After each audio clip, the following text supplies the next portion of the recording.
All of the 2023 year-end lists are over now, and we are going to be looking forward to 2024 and doing more 2024 videos. But one thing I wanted to do just while I had chance before time runs out is give you a quick 5 underrated overlooked albums list for 2023, a list that I pride myself in doing every single year, but somehow this year for 2023 I just ran out of time maybe, or things got in the way. I didn't quite get around to being able to do this list, which is one I always love doing every single year. So I thought, why not just start the first Sunday of the year with a little mini list going back to 2023, giving you 5 albums that you might have missed. I'm pretty sure you probably have missed these ones, to be honest with you.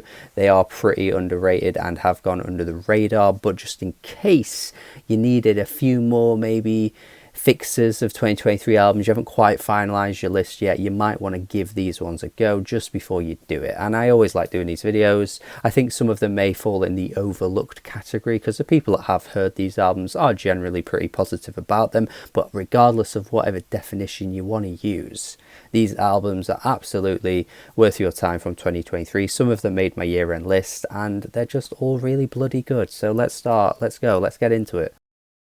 I'm going to start with 2021, although the letters are all spaced out. I guess you might say it 2021, I don't friggin' know. These obscure niche artists on the internet, you never hear them talked about, you don't know how to say their names. Just give me a break, will you? This is a really, really lovely, dreamy, absolutely atmospheric and just pillowy, soft and cushiony album that also incorporates some really cool breakbeat elements into it. There's some drum and bass that pops in and jumps in out of nowhere, and it all combines so beautifully. Like, it is just such a stunning listen. When I first heard it, I was like, bloody hell, why is barely anybody talking about this? And they've got quite a few albums under their belt at this stage too. There's a few albums from the past few years that seem to all be quite well received that I will be checking out at some point because how much I like this one. It did make my year-end list, but I just wanted to highlight it again just in case it went over your head when I was talking about all of those albums in that video, because there were 50 albums and maybe some of them you forgot about,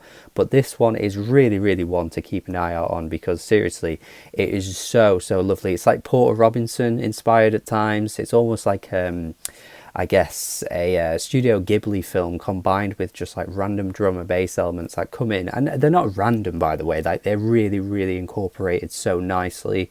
It feels also purposeful. A really, really stunning album from last year that really should not have gone so under the radar. And I do have to shout out a commenter who clearly was paying attention on the top 50 albums of 2023 video, because they were like, how can you include 2021 but not mention Turquoise Death?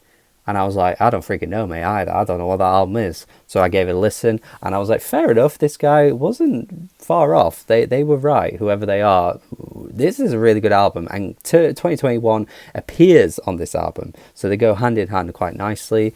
Again, lots of heavy drum and bass, more in the heavier side. There isn't as much of that beauty as the 2021 album has. It's a bit more in your face, but there are some really nice atmospheric moments as well, really dreamy moments too, that kind of make you feel like you get lost in a lot of the beats. But yeah, a big fan of this breakbeat stuff, particularly at the moment. There's a lot of artists that are really pushing and going for this sound. Even more in the mainstream, we're seeing it too. I could see a bit of a big future for breakbeats and drum and bass in the mainstream, because I just think it's bubbling so heavily in the underground that eventually it's going to crack and break through, and so many more of the well-known, the recognizable names are going to jump on it a little bit more, I think, because that tends to happen. But yeah, regardless of that prediction, still a really good album here. Want to mention Titanic next as an underrated album from 2023. One that I did start to see a bit more talk about towards the end of the year, so perhaps people had already got their list done before they discovered this one. I'm not entirely sure, but again, really, really obscure and not talked about enough in the grander scheme of things, for sure. But this is a really, really good album, really, really well put together. The instrumentation is lush. It's got a really nice chamber jazz sound to it. Some of the instrumentation is just really like modern classical inspired at times as well.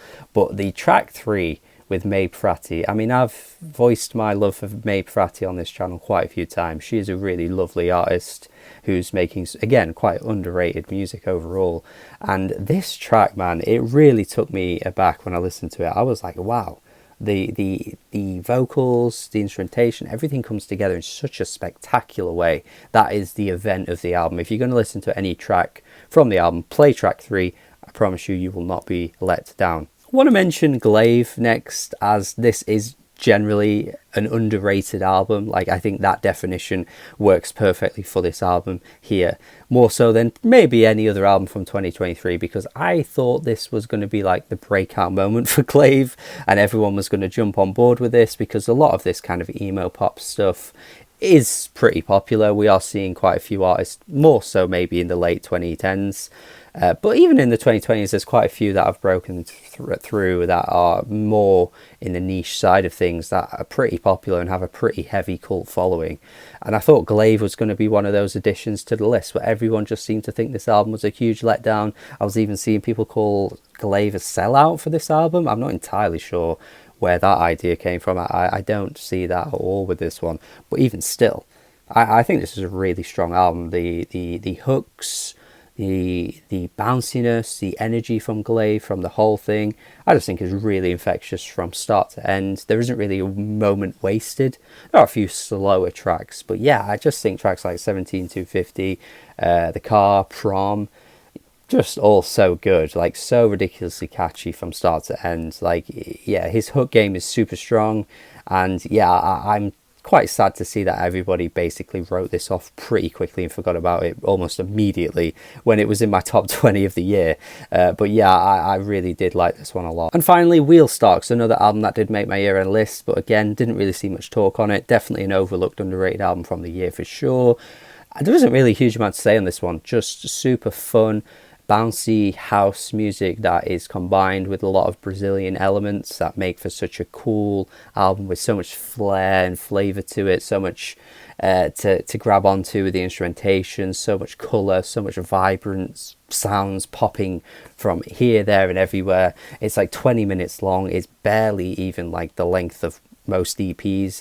I'm pretty sure it's considered an album though, because it basically is just like however many tracks with just, you know, start to end fun bounciness. There's just a lot to love for this one, man. Like I say, really, really easy to just stick on at any time, throw it on, and you're just going to have a lot of fun with it. So Wheel Starks for me really went under the radar, but absolutely one of the best albums from the year that I heard for sure. And that is it from me. They are all 5 overlooked, underrated albums from 2023. As I say, I do normally do this video a lot earlier, maybe usually December time-ish, but I ran out of time and I thought, you know what, just because the year's ended doesn't mean that this video can't be released. So a nice little bonus video for you for the 2023 year end. This is probably going to be the final 2023 video. I don't think I'm going to be looking back at any more 2023 video, type lists at this point, considering the big one, the big albums list was the final one. But a bonus one for you here. Hopefully you've enjoyed it. Hopefully you've got some extra recommendations that you can be checking out. Tell me some of your most overlooked and underrated albums of the year, because there might have been some I've missed that I need to check out. And check out these. Let me know your thoughts. Have a good day and goodbye. Subscribe. Goodbye.